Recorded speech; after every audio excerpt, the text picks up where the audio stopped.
Alors, ça tourne, on air.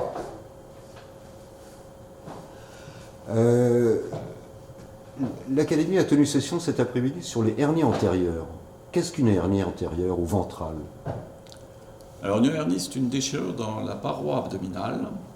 Et une hernie antérieure ou une hernie ventrale, ça va donc être une déchirure sur la partie antérieure, ventrale de la paroi abdominale.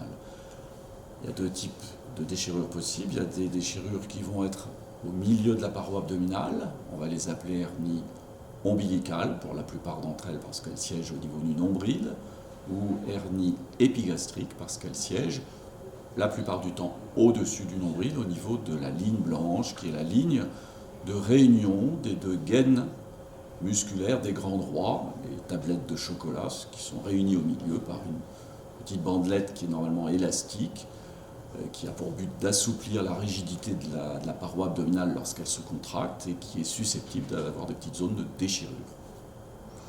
Alors, quels sont les problèmes posés aux patients par ces hernies? S'il y a une déchirure du contenant, le contenu va avoir tendance à s'extérioriser à travers la déchirure et cette manifestation va se traduire par une voussure qui va apparaître au niveau de la paroi abdominale. Cette voussure s'extériorisera essentiellement lorsque la pression abdominale augmente, c'est-à-dire lorsque le patient est debout, lorsqu'il tousse, lorsqu'il effectue des efforts de poussée, et à contrario, lorsqu'il s'allonge et que la pression intra-abdominale diminue, la hernie, si elle n'est pas compliquée, se réintégrera et la voussure disparaîtra.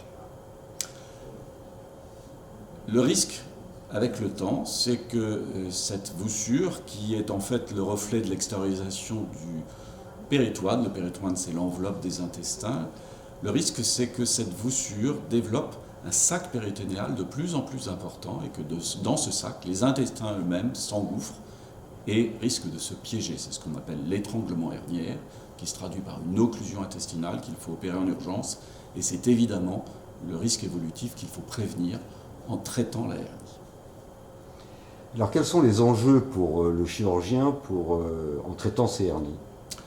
Mais les enjeux pour le chirurgien, c'est bien évidemment avant tout de rendre service à son patient immédiatement, c'est-à-dire avec une réparation herniaire qui va être fiable, adaptée aux considérations anatomiques de la déchirure, adaptée aux considérations anatomiques de la paroi abdominale de son patient.